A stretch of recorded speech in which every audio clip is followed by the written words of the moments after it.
What is up, ladies and gentlemen? Welcome to another episode of Oddity Acres. Today we are in Wildwood Cemetery in Bartow, Florida. And we got quite an interesting story, actually, because in this unassuming cemetery that looks just like most other cemeteries, there's a very interesting character. And we're going to tell you all about it. Stay tuned.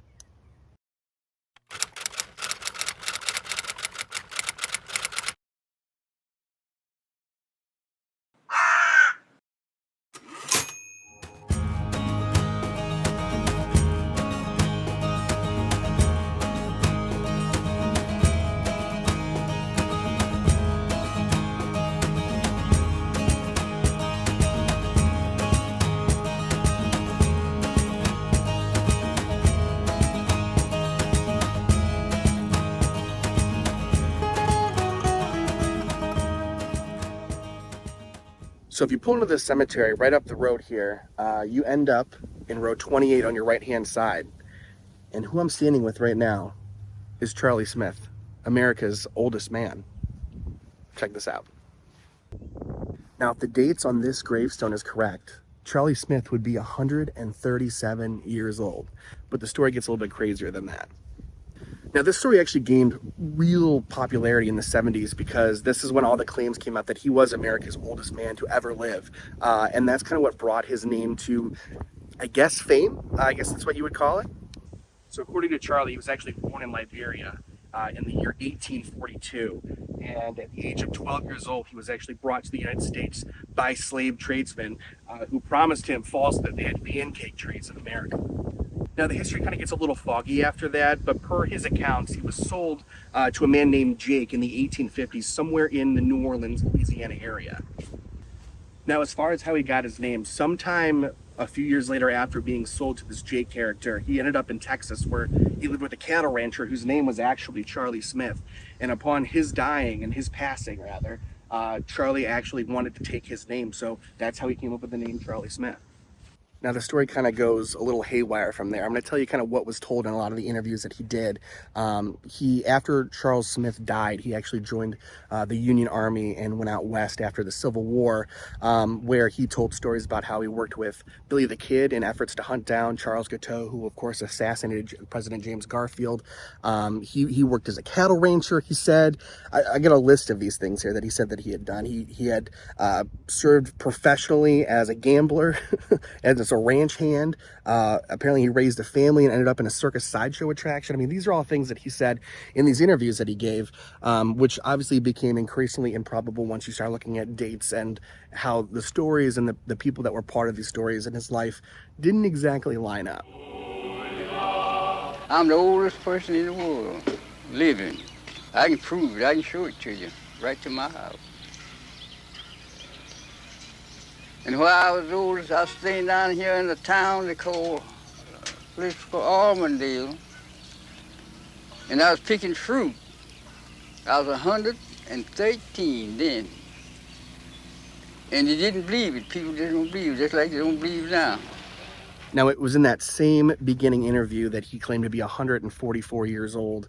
And obviously that didn't line up with either the dates and even with Guinness Book of World Records, they chose not to include him in the book because it didn't line up. So how did it actually come to be that he got this wonderful nickname, America's oldest man? Well, it actually happened in the 1970s. He was working in an orchard, and the farm that he was working for wanted him to get a Social Security card.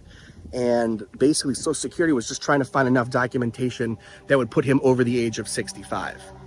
What they were actually able to find was records that were confirming his time in Texas, at working as a cattle ranch hand, which Charlie Smith kind of took as validation of his age. But also on top of that, they found a marriage certificate belonging to him that showed that he had been born at least in 1874.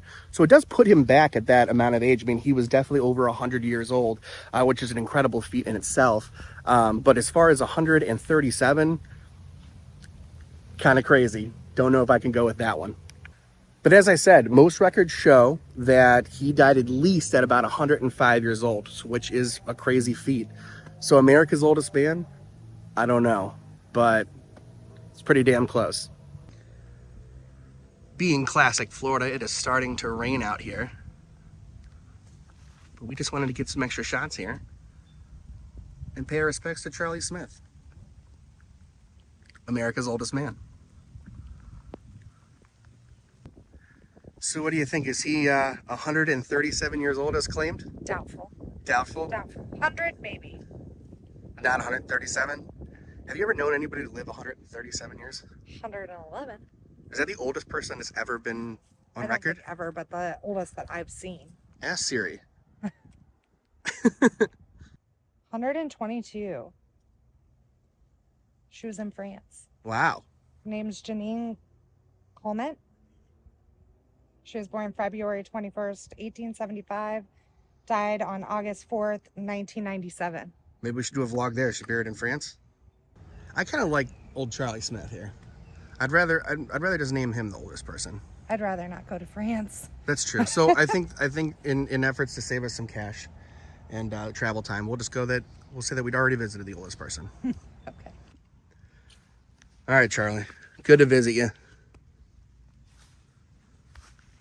Until next time, my friend. This is actually a beautiful cemetery. The Spanish moss and the palms. All the flowers are so beautiful and vibrant. It's not like up in Ohio, you know, where the flowers obviously unfortunately die so quick.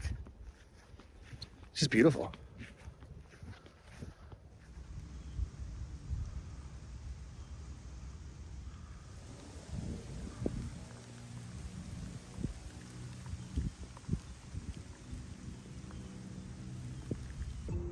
Had to make a little pit stop here. We're in Winter Haven, Florida, and this is the oldest McDonald's sign in Florida.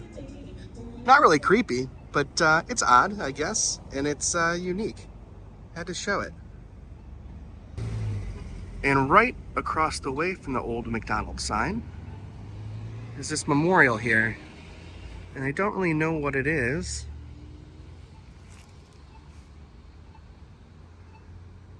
But I had to stop over because it was just unique and odd enough. February 15th, 2003. So we did a little bit of research, and that memorial was for those 5 victims. This is back in 2003. But right where that memorial stood, there was a cable box that their vehicle had hit, and they ended up flipping, and the vehicle caught on fire. And it was a horrible, horrible, tragic accident. And so now there's a permanent memorial there for their friends and family, just to mark the location. Yeah, we were able to look it up. We're off of US 17. That's the main road that goes through Winter Haven down here. So it's right there at the intersection where that McDonald's is. If you're in the area and you want to pay your respects. So, tragic story. I never knew that was there.